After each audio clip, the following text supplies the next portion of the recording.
আমাদের সেনাবাহিনীর সাবেক প্রধান জেনারেল আজিজ আহমেদের বিরুদ্ধে আমেরিকা যে স্যাংশন দিয়েছে, জনাব আজিজ আহমেদের সম্পদ সম্পত্তি ইত্যাদি বিষয় নিয়ে জ্যোতিষীয় দৃষ্টিভঙ্গিতে আলোচনা করব আজকের এই ভিডিও ক্লিপে।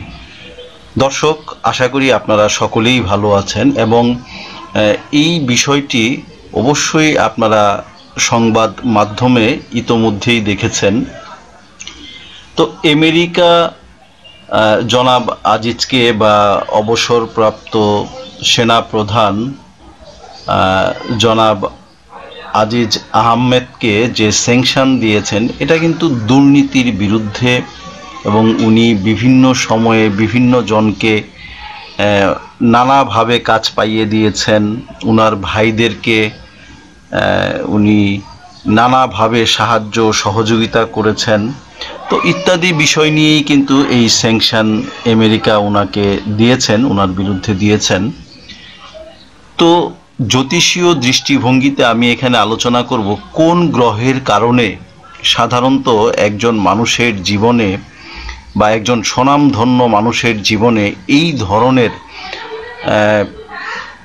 নেতিবাচক ঘটনা ওনার জীবনের মোড় সম্পূর্ণ ঘুরিয়ে দেয়। দেখুন দর্শক, জ্যোতিষে যে আমরা জন্মকুণ্ডলী তৈরি করে থাকি, সেই জন্মকুণ্ডলিতে গ্রহ নক্ষত্রের অবস্থান অনুসারে একজন মানুষের জীবনে যেমন সুদিন আসে, ঠিক তেমনি দুর্দিনও কিন্তু আসে বা দুঃসময়ও এসে থাকে। তো একজন মানুষ সুসময়ে কতটুকু ভালো কাজ করলেন বা একজন মানুষ তার সুসময়টাকে কিভাবে ব্যবহার করলেন, তার সেই কর্মের উপরে ভিত্তি করেই কিন্তু সে দুঃসময়ে তার পরিণাম ভোগ করে থাকে এবং মানুষ তার কর্মের ফল ভোগ করে। এটা কিন্তু জ্যোতিষশাস্ত্র অনুসারে আমরা আমাদের ক্লায়েন্টদেরকে বলে থাকি বা যারা আমাদের কাছে গাইড নিতে আসেন, আমরা কিন্তু তাদেরকে সেইভাবে গাইড করে থাকি এবং ভালো কর্ম যেন আমাদের ক্লায়েন্টরা করে থাকেন, আমরা তাদেরকে সেইভাবেই উপদেশ নির্দেশ দিয়ে থাকি। তো অনেক ক্ষেত্রে যে বিষয়টি হয় যে অনেকে হয়তো মানেন, অনেকে মানেন না। বিষয়টা, আপনি অসুস্থ হলেন, আপনি একজন ডাক্তারের কাছে গিয়ে আপনার অসুস্থতার বিবরণ দিলেন, উনি আপনাকে একটা প্রেসক্রিপশন করে দিলেন। তো সেই উনি যে প্রেসক্রাইব করলেন বা আপনাকে একটা প্রেসক্রিপশন দিলেন, এখন সেই প্রেসক্রিপশন মানা না মানা কিন্তু একজন রোগীর বিষয়। তো জ্যোতিষশাস্ত্রটাও কিন্তু হচ্ছে এমন।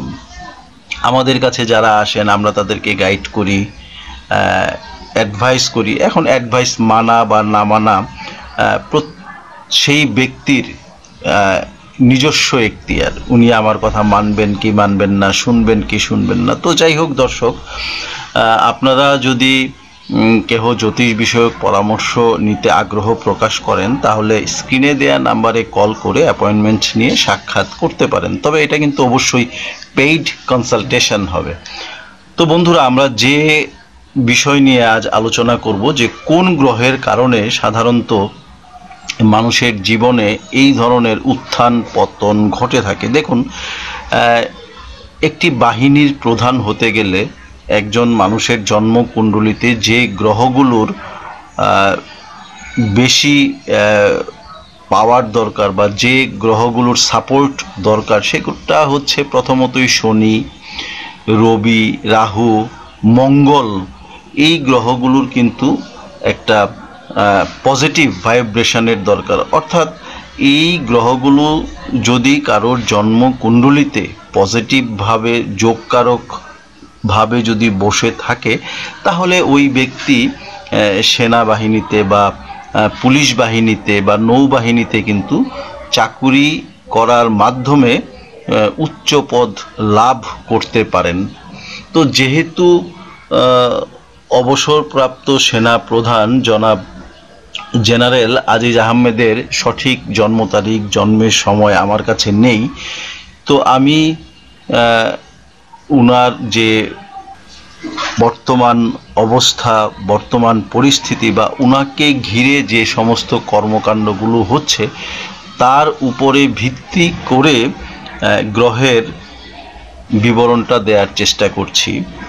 এটা যে শুধু উনার জীবনে ঘটেছে, অন্য কারোর জীবনে ঘটেনি বা ঘটবে না এমন না, এটা যে কোনো মানুষের জীবনেই কিন্তু ঘটতে পারে। কাজেই আমাদের যখন সুদিন থাকে তখন অবশ্যই আমাদের ভালো কর্মগুলি করে যাওয়া উচিত, যেন দুর্দিনে আমরা ততটা ক্ষতিগ্রস্ত বা হেয় প্রতিপন্ন না হয়ে যাই। তো এই ক্ষেত্রে যে বিষয়টা দেখা যাচ্ছে যে পশ্চিমা বিশ্ব ওনাকে স্যাংশন দিয়েছে, তো পশ্চিম দিককে কিন্তু রিপ্রেজেন্ট করে থাকে শনি। তো এখানে আমরা অনায়াসেই বলতে পারি যে উনার জন্মকুণ্ডলিতে বা উনার উপরে শনির শুভ প্রভাব কিন্তু বর্তমানে নেই। উনি শনির নেগেটিভ প্রভাবে প্রভাবিত হচ্ছেন।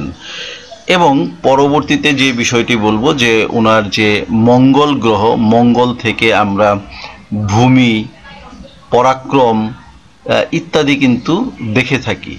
তো মঙ্গলের পজিশনটাও কিন্তু বা মঙ্গলের যে একটা শুভ ভাইব্রেশন, সেটা থেকেও কিন্তু উনি বর্তমানে বঞ্চিত হচ্ছেন। একই সাথে রাহু এবং বৃহস্পতিরও একটা কুপ্রভাব কিন্তু উনার উপরে বর্তমানে পড়তে শুরু করেছে। দেখুন, আমরা সাধারণত অনেক ভিডিও ক্লিপে বা অনেকের কাছেই অনেক সময় শুনে থাকি বা সোশ্যাল মিডিয়াতেও অ্যাস্ট্রোলজিক্যাল ভিডিওগুলিতে দেখে থাকি যে শনি, রাহু, কেতু ইত্যাদি গ্রহগুলোই সাধারণত নেগেটিভ প্রভাব দিয়ে থাকে, কিন্তু বিষয়টি তেমন নয়।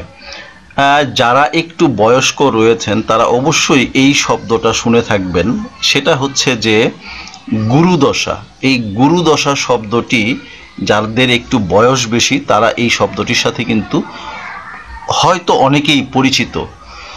তো গুরু হচ্ছে জ্যোতিষ শাস্ত্রে বৃহস্পতি গ্রহকে কিন্তু গুরু বলা হয়ে থাকে। তো কারোর জন্মকুণ্ডলিতে বৃহস্পতির অবস্থান যদি ভালো না হয়ে থাকে তাহলে সেই বৃহস্পতির মহাদশা অন্তর্দশায় এমন ধরনের সিচুয়েশন জাতক বা জাতিকার জীবনে তৈরি হয় বা এমনভাবে জাতক জাতিকাকে নানা ধরনের সমস্যার সম্মুখীন হতে হয়, যে সমস্যার সম্মুখীন হয়তো শনি, রাহু বা কেতুর মহাদশায়ও হতে হয় না।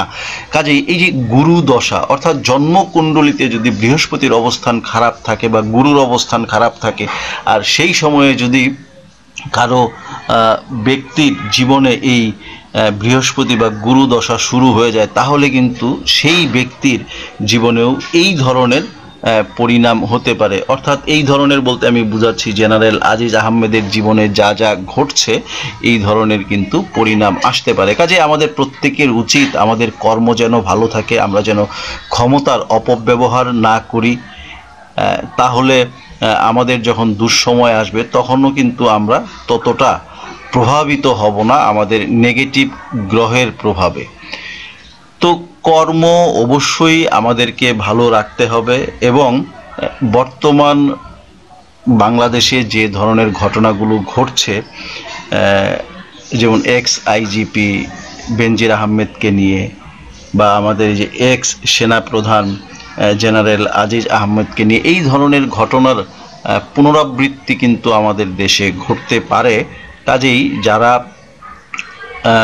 এখনও এই বাহিনীগুলিতে কর্মরত রয়েছেন বা যারা সততার সাথে কাজ করছেন, তাদের জীবনে এই ধরনের ঘটনা ঘটার তো প্রশ্নই আসে না। কিন্তু যারা একটু নীতি নৈতিকতার বাইরে যেয়ে কাজ করছেন তাদেরকে অবশ্যই সংশোধিত হয়ে নিজের জীবনটা সুন্দর করার লক্ষ্যে, অনাগত ভবিষ্যৎ যেন ভালো হয় সেই লক্ষ্যে সৎভাবে কাজ করার কিন্তু প্রয়োজন রয়েছে।